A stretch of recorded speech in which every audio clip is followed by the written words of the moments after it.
All right, friends, sorry for the late start.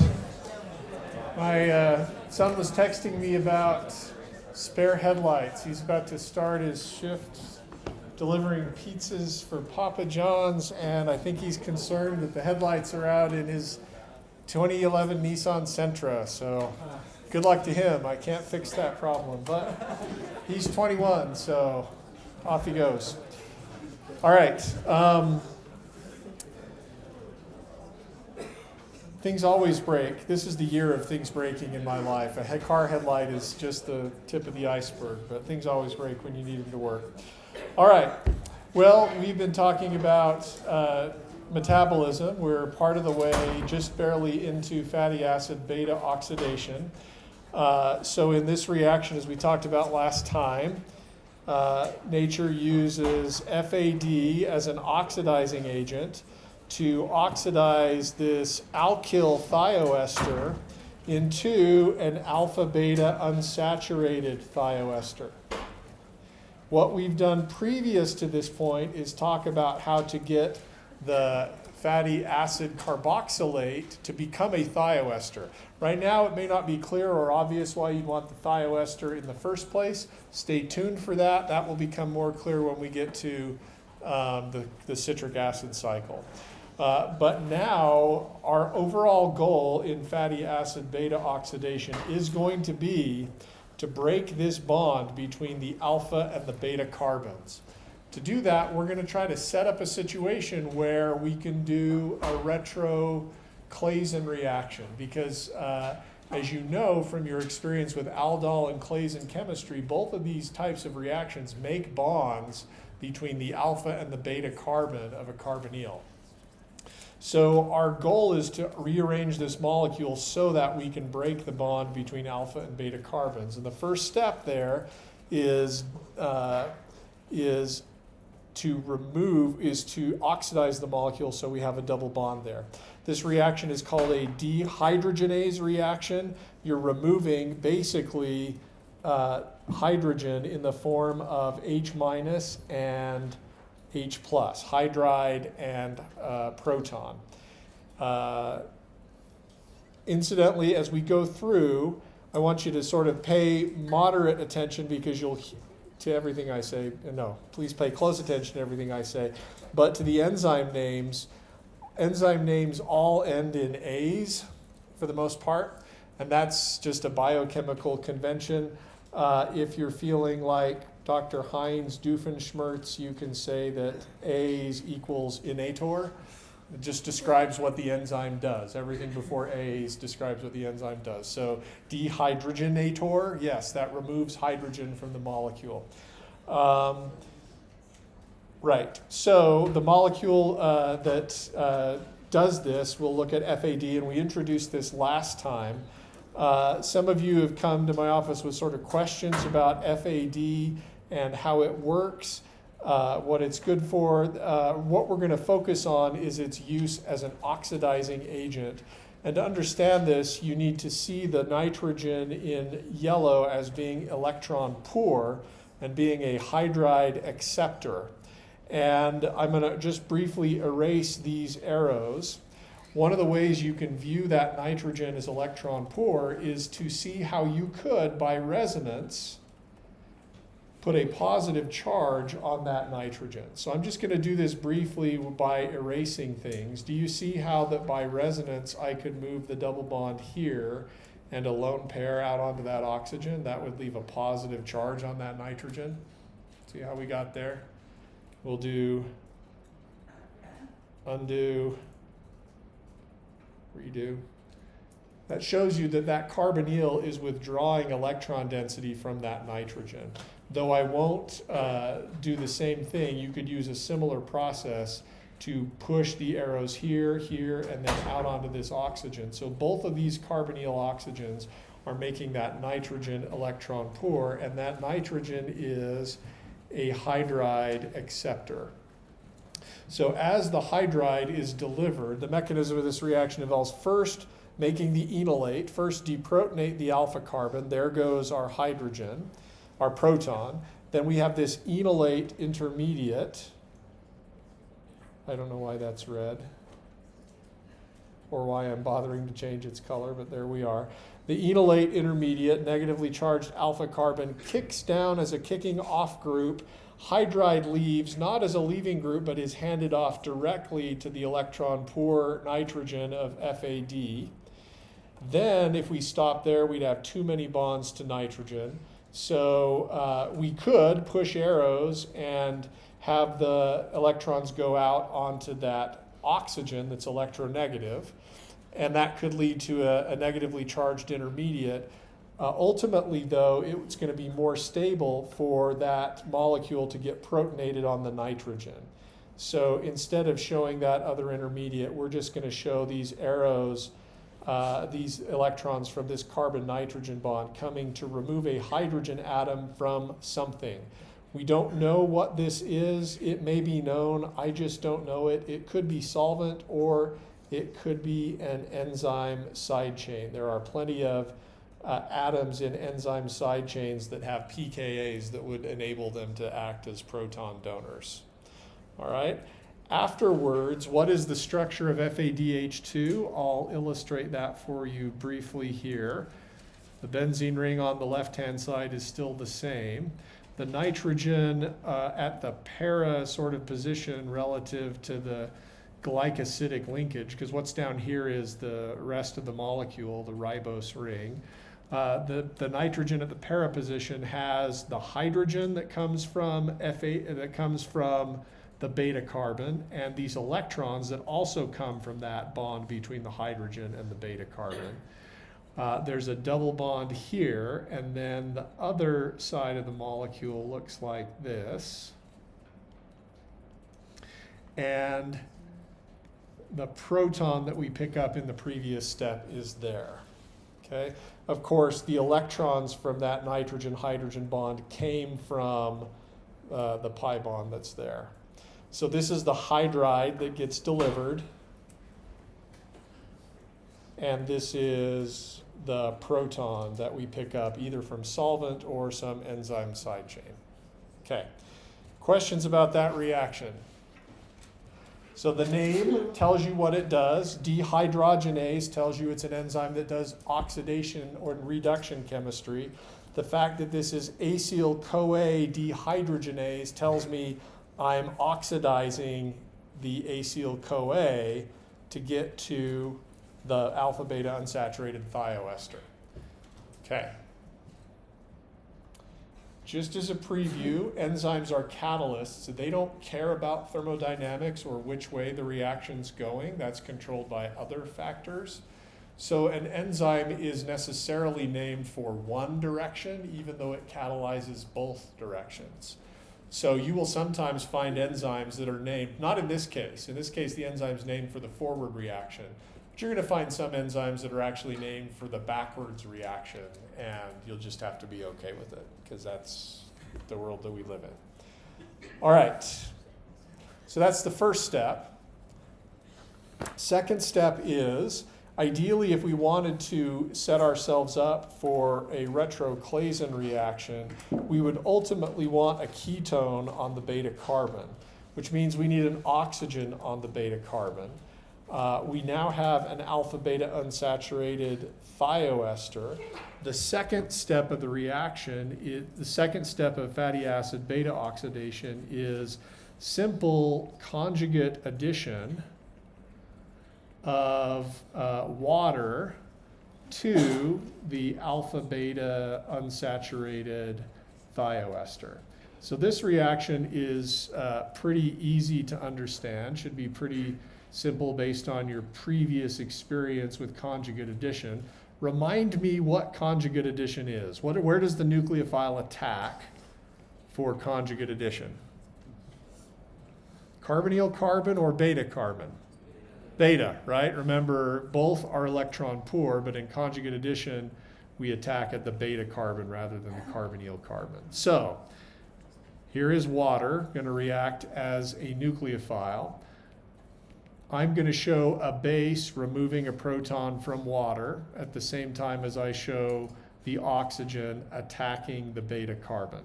Some people would prefer to show a base removing the proton from water to give hydroxide and then hydroxide attacking. As I tried to mention last time, in a lot of cases, we don't know whether the proton transfer happens before or during or after. And in many cases, it won't matter.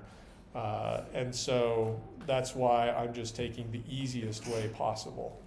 When the oxygen attacks the beta carbon, electrons go on to the alpha carbon and they are stabilized by resonance. The product of that step is, as shown here, there's a new OH group on the beta carbon.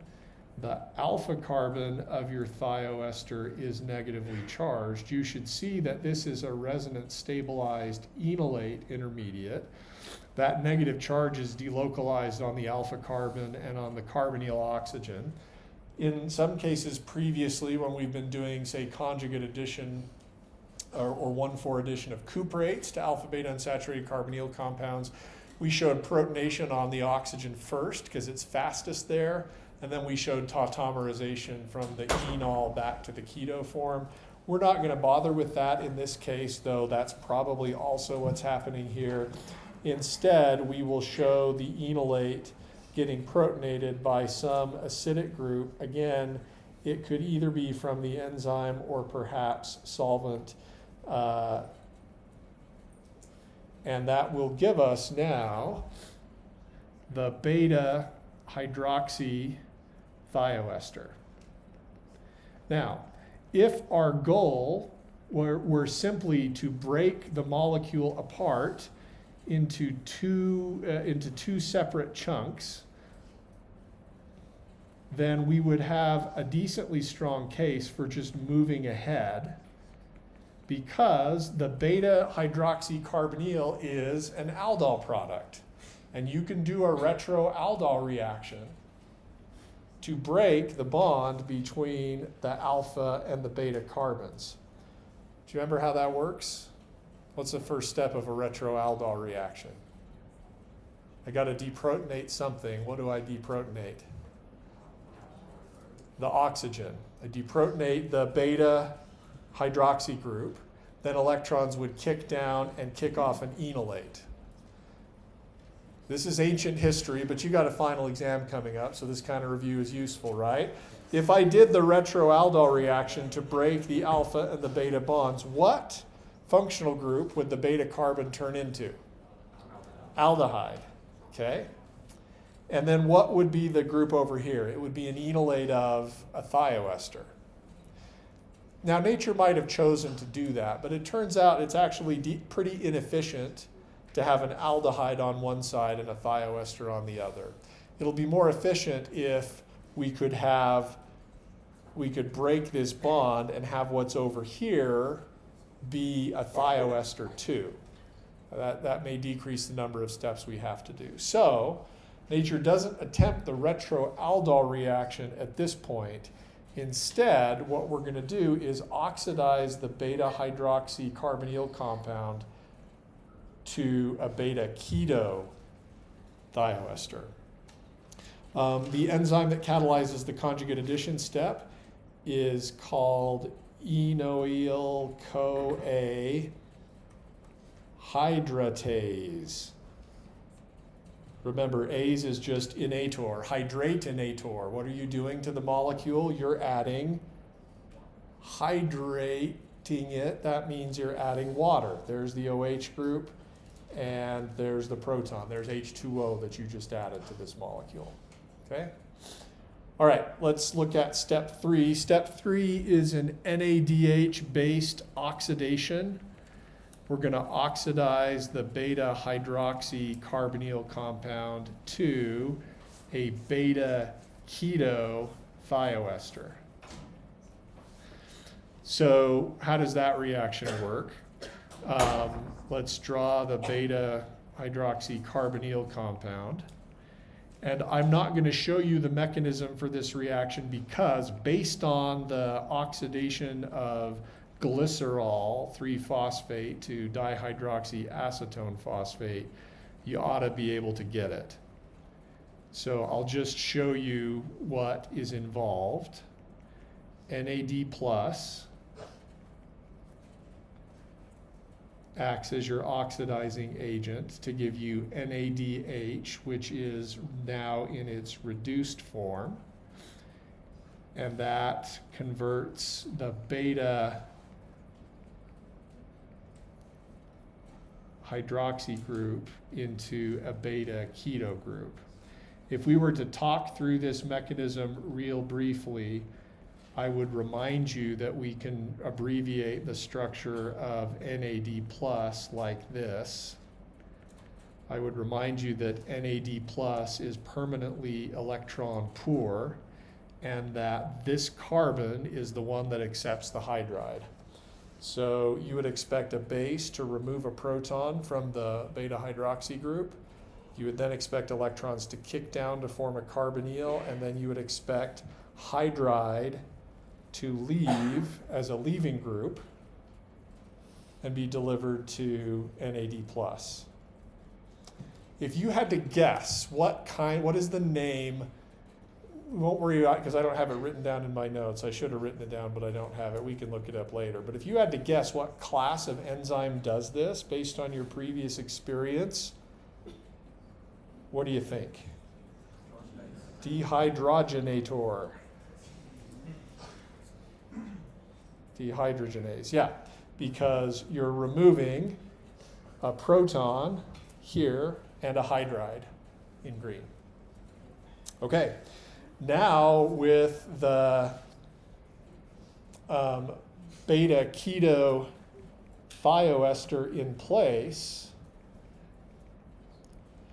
I want you to remember from earlier this semester that when you took an ester and reacted it with a base, you could make a beta keto ester via the Claisen reaction. Okay?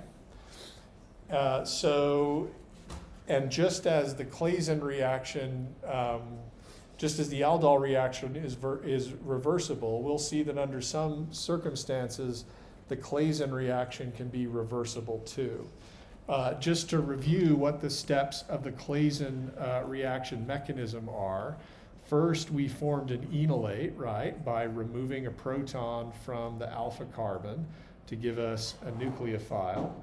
Then that nucleophilic alpha carbon attacked the carbonyl carbon of another copy of the ester. Is that sounding familiar, or are you having early semester PTSD? Right? There's a new bond between alpha and beta carbons.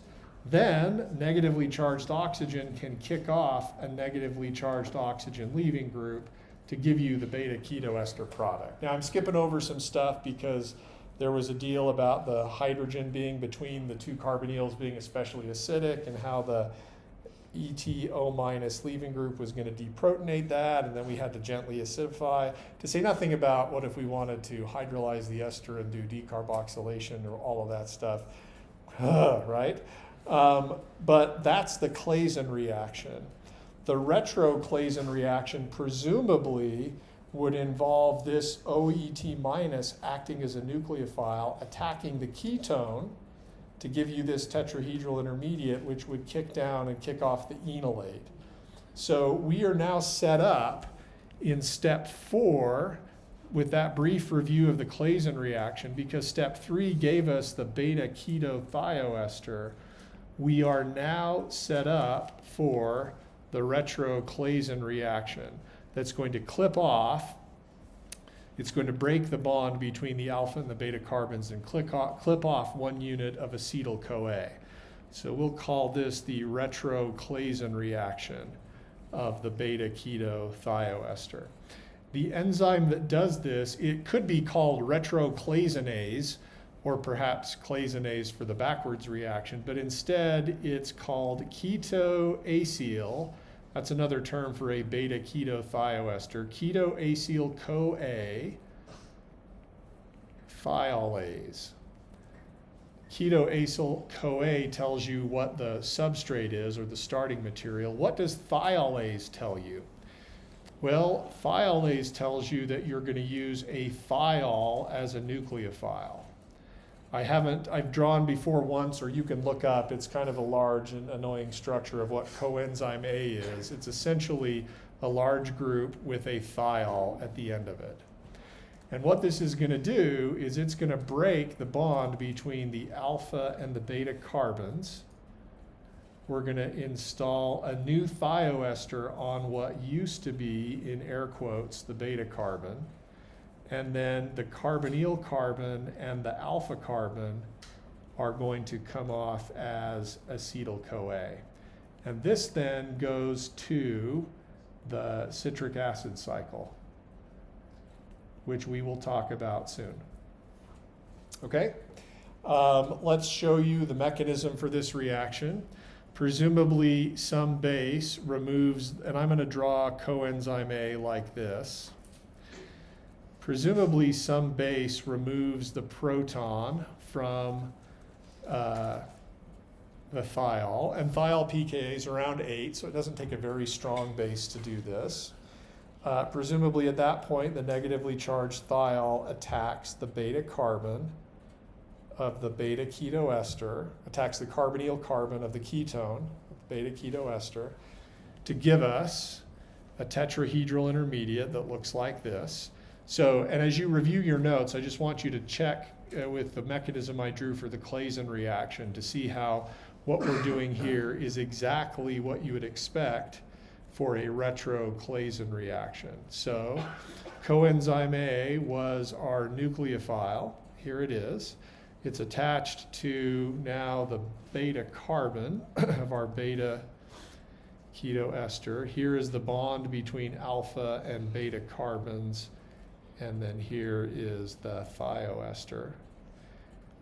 At this stage, electrons kick down and enolate leaves. That gives us the first of our two products, our new thioester. I'm going to call this a truncated thioester, or maybe we'll call it the -2 thioester, -2C thioester, because it lacks the two carbons that we just removed. Where are they?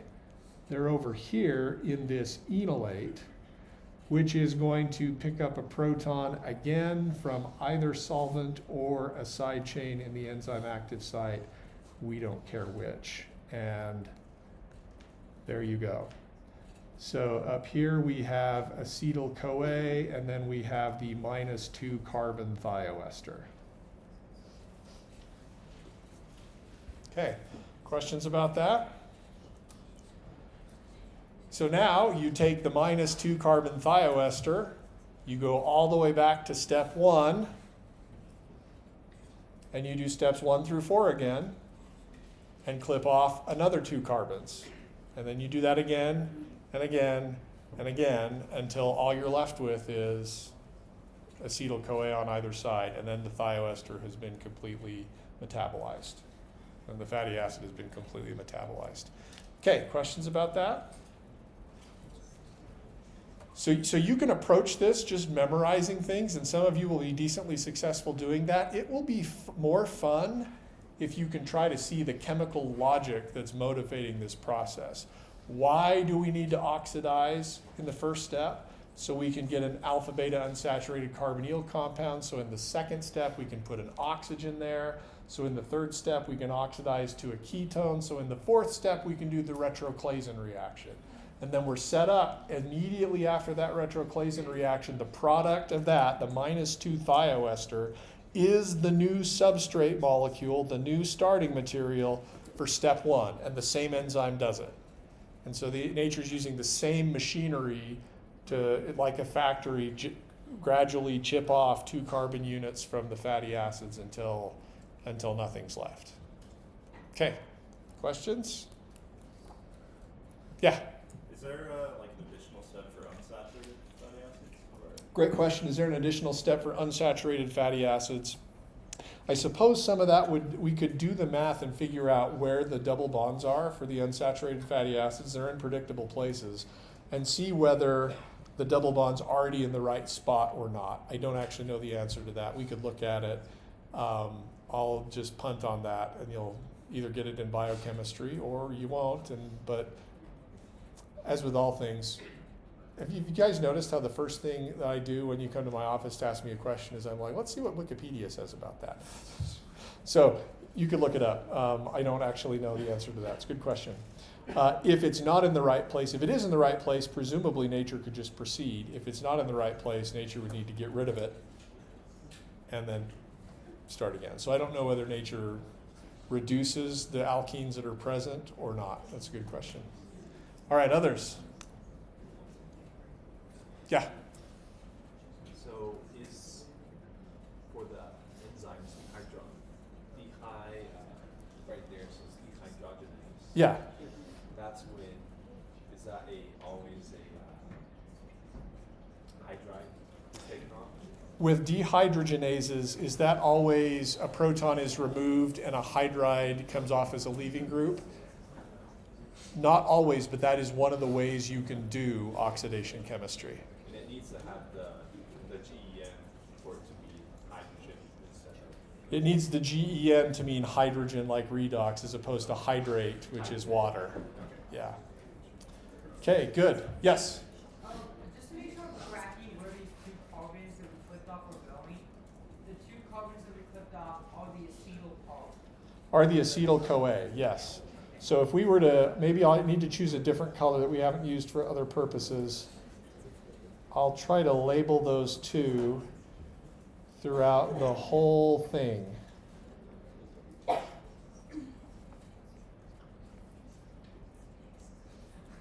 Oh, unfortunate choice of pink. Oh well.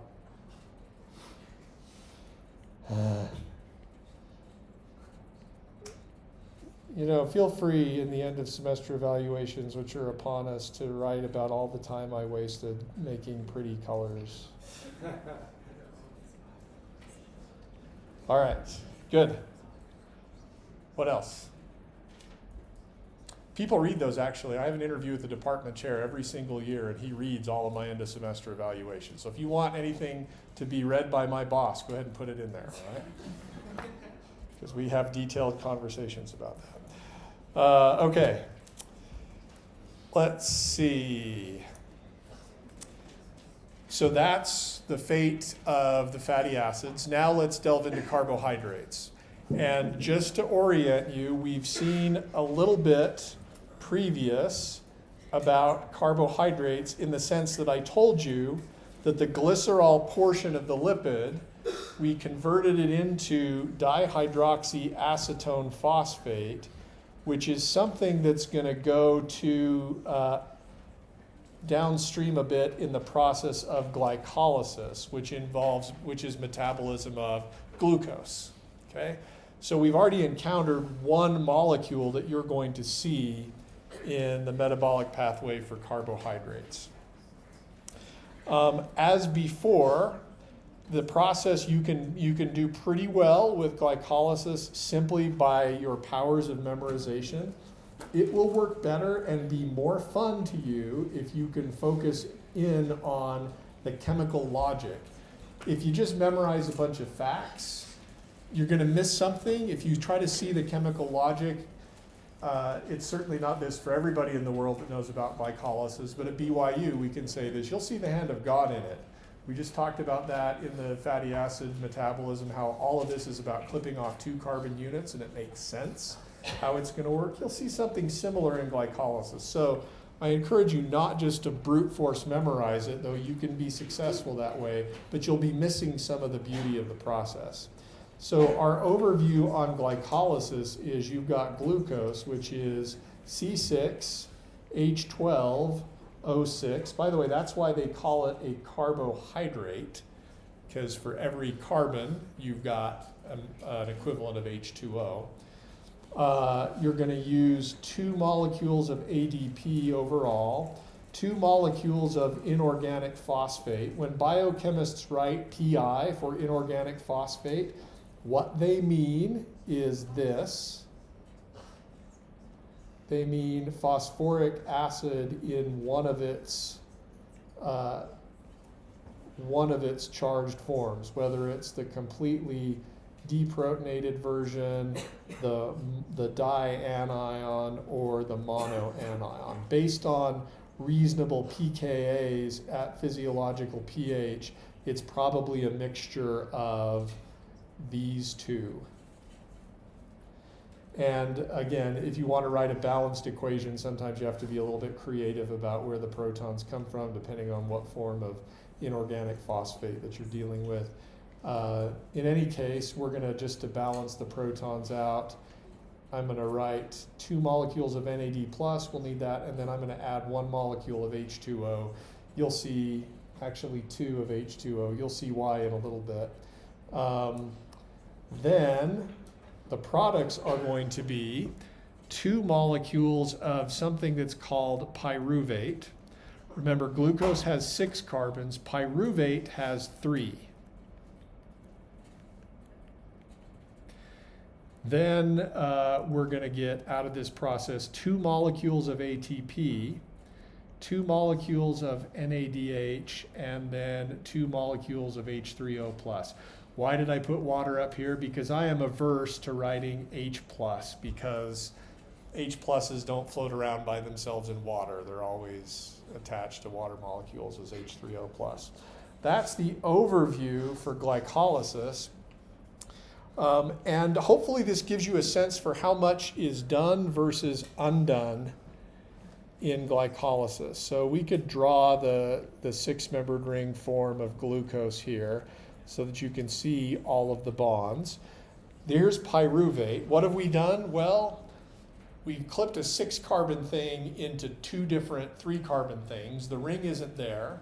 You can also see we've rearranged where the oxygens are. We don't have any OHs anymore. We do have a carboxylic acid and a ketone, so we've done some oxidation. You can tell that's true because we started with NAD+, and now we've got NADH. So you can tell that oxidation is happening here. And along the way, we picked up 2 molecules of ATP. And we're going to talk about that and why that's reasonable. This actually conceals a lot of what's going on. It turns out you have to consume 2 molecules of ATP to get the process going, and then we're going to make back 4 molecules of ATP. So what's shown here is a net sort of ATP profit, not what's actually used and then regenerated.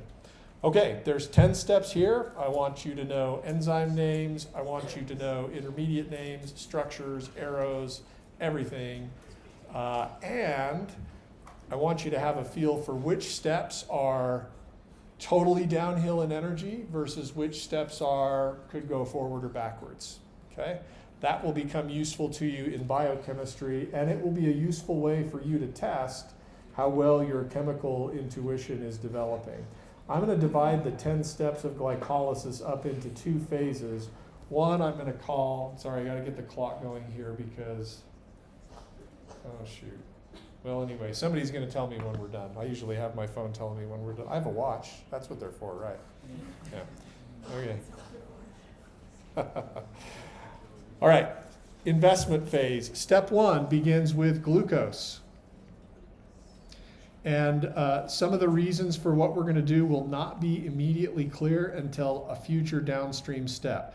Sometimes that's like the way God guides your life. Things may happen and you have no idea why, but it's setting you up for something that's in the future. So the first step is catalyzed by an enzyme called hexokinase or kininator. Kininators transfer phosphate groups. They transfer the gamma phosphate group from ATP. So with a name like kinase, you know exactly what's happening here. And you also know that you're going to need to use ATP. You're going to transfer the gamma phosphate group, and you're going to get ADP out. I'm not going to draw these because you've seen these before. Maybe I will draw the mechanistic step for one kinase reaction, but thereafter we're just going to refer back to what I've drawn. The enzyme selectively puts the phosphate group on the primary carbon in glucose. This is 1, 2, 3, 4, 5, and 6. So the product is called glucose 6-phosphate. Now, you could argue that the primary OH group is less sterically hindered than any of the secondary OH groups, so that it makes sense that that should be the one that's modified. Also, perhaps the shape of the enzyme active site positions just that hydroxide close enough to ATP to do the chemistry. What I'm going to show you here is just a brief review of something you already saw when we did the glycerol kinase step in triglyceride metabolism. Here is the structure of ATP. Here is the 5' hydroxyl group. Here is the ribose ring. And then here is, we're abbreviating the adenine base. We've talked about these groups being alpha, beta, and gamma phosphate groups. Probably the enzyme positions a magnesium cation close to these other two negatively charged oxygens. And probably the enzyme's also putting hydrogen bond donating groups near this phosphorus oxygen to activate the gamma phosphoryl group to attack. The bond that we're going to break, which I'm going to highlight in orange, is called a phosphoanhydride bond. And that's very reactive. There are two reasons that bond is reactive. Okay, the first is that what's over here, magnesium bound to ADP, is a good leaving group. And you're used to looking at carbonyls and ranking them in terms of reactivity based on the identity of the leaving group, right? You're okay with esters being less reactive than acid chlorides. Why? Because Cl- is a better leaving group than OR-. Same sort of things going on here. What's in green here is a good leaving group. And so that's one of the reasons why that phosphoanhydride bond is weak. We'll put green here for the color of go.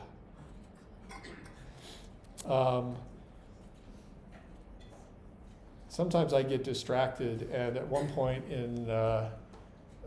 when my kids were younger, the light had changed and I hadn't moved quite yet. I didn't think it was an unreasonable delay. Nobody had honked, but from the back seat, little Jack says, "Dad, green light, go."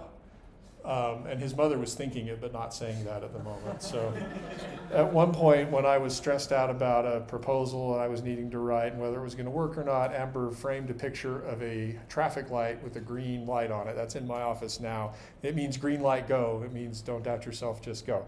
That being said, in Utah, it's probably always a good idea to wait a second or two after the light changes to let those people who are speeding through at 50 miles an hour, anyway.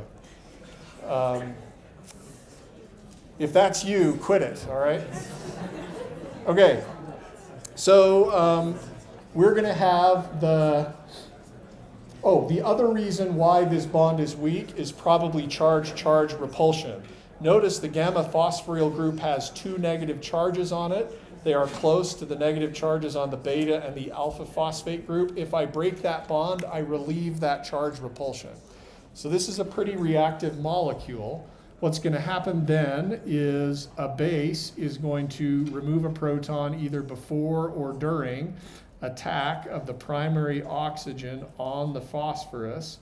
That's going to give us a pentavalent intermediate. I'm going to abbreviate all of those steps, and I'm going to say see the glycerol kinase step from a previous lecture for how that intermediate should look and how it goes to glucose 3-phosphate or 6-phosphate. Okay? You all right with that? From this point on, when we do kinase steps, I'm going to simply refer you back to that mechanism. One point of note, however, is that we replace, in this reaction, we replace a weaker, very reactive phosphoanhydride bond with a new bond, which instead of orange, we'll make it blue. I don't know why, other than it's different. This bond is called a phosphoester. Just like esters are more stable than anhydrides, So this is a carbon-based anhydride with a better leaving group than a carbon-based ester. Just as esters are more stable than anhydrides, so phosphoesters are more stable than phosphoanhydrides. You can tell why by looking at everything else that's attached to the phosphorus. That would be a negatively charged oxygen, not a very good leaving group, not stabilized by resonance. Okay? So we're going from a weaker phosphoanhydride bond to a more stable phosphoester. That's why this step is highly exothermic. The delta G for this reaction, according to some estimates, is 8.1 kilocalories per mole. You don't need to memorize that number, but the reaction is so downhill as to be irreversible. A glucose molecule that goes here is committed. And as a result, this step is highly regulated, and you may learn about that in biochemistry. You don't necessarily want to commit glucose molecules to this first step if you don't have a lot of glucose molecules around and you need them for other purposes.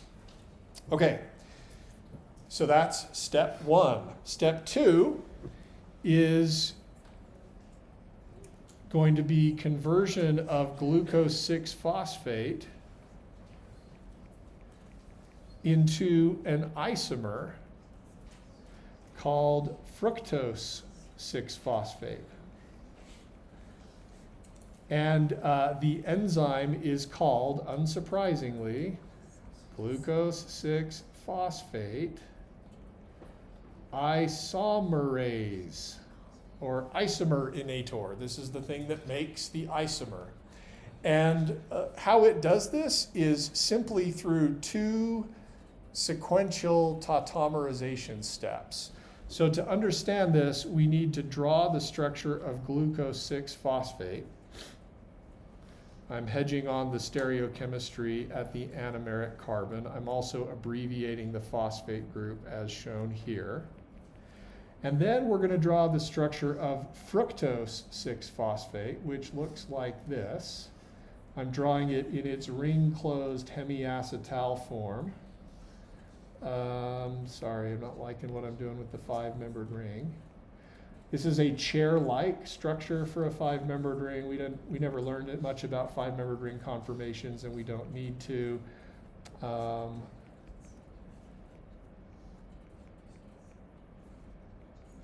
For help, I'm going to number the carbons of the ring: 1, 2, 3, 4, 5, and 6. 1, 2, 3, 4, 5, and 6. You can see that almost everything is in exactly the same place, except let's identify the anomeric carbon in pink. This is the carbon that's bonded to 2 oxygens. And I want you to tell me what the open chain form of glucose 6-phosphate should be, what kind of functional group at carbon 1. Aldehyde, I'm hearing some of you mutter, under the breath muttering. Say it with confidence. Aldehyde, right. You can tell that it's aldehyde, right. There it is. I like that. That's a word that'll get people out of their beds and off to battle. Aldehyde, right, with confidence. You can tell because the carbon that's the anomeric carbon is bonded to a carbon and a hydrogen. So it has to ring open to an aldehyde. In contrast, fructose, the anomeric carbon, is bonded to 2 carbons. So glucose is what we call an aldose. It's a sugar that comes from an aldehyde. Fructose is what we call a ketose. It's a sugar that comes from a ketone. So to interchange these two, we're going to need to do a little bit of proton transfer. You should make sure you can do ring opening of a carbohydrate to the open chain form. That should be review from 2 previous chapters, both chapter 24 on carbohydrates, and maybe chapter 14 on acetals, or chapter 15 on acetals. So I'm not going to show you that mechanism here. You should be able to do it. if you can't, that's something you should go back and fix. Here is the open chain aldehyde form. Okay. Now we're going to think backwards one step. What does the open chain form of the fructose look like? To do this, what we can do is simply copy the structure or redraw the structure of fructose, 6-phosphate. Let's erase the bond between the C5 hydroxyl and C2, make that an OH, and then C2 becomes a ketone. All right? So if you look at these two, and again, I'm going to number 1, 2, 3, 4, 5, and 6. We're essentially moving the double bond over here. Now, you might think I need to do some redox chemistry. You might think I need to reduce the aldehyde on carbon 1 to an oxygen, and then I need to oxidize the OH on carbon 2 to a ketone. But that's terribly inefficient. You actually can do this easily through proton transfer without any oxidizing agents at all. This is going to involve a favorite word that you heard probably first in 351, and you hated it then, you heard it again in 352, and the word is tautomerization. Yeah. Right? So we're going to remove with a base, probably from the enzyme active site, the alpha proton to get an enolate. Now, I'm going to use 3 arrows to draw the enolate resonance structure that I want. You could have used just 2 arrows to put the negative charge on the alpha carbon. In general, if you can draw a mechanism in 2 ways that lead to resonance structures of the same thing, both of those mechanism drawings are correct. All right, so here is the enolate that would form.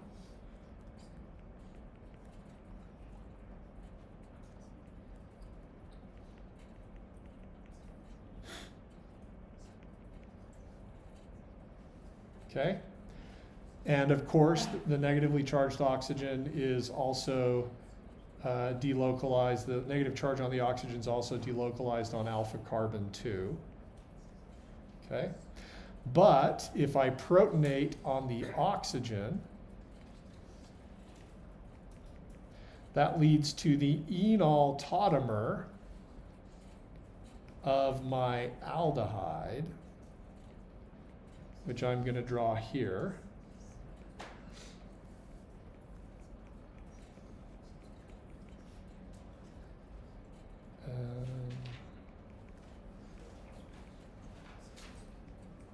Understand that along the way, stereochemistry at carbons 3, 4, and 5 is not changing, so we're not worried about it.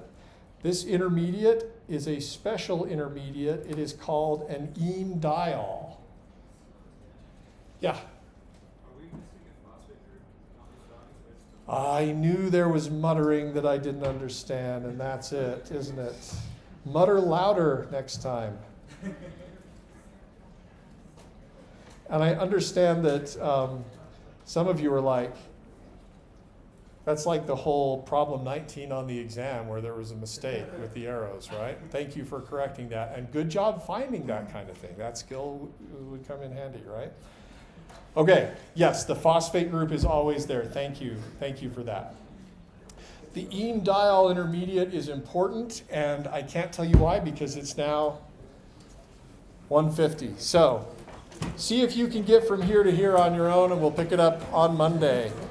Have a good week. If you're going to be out of town, watch the video. Travel safe.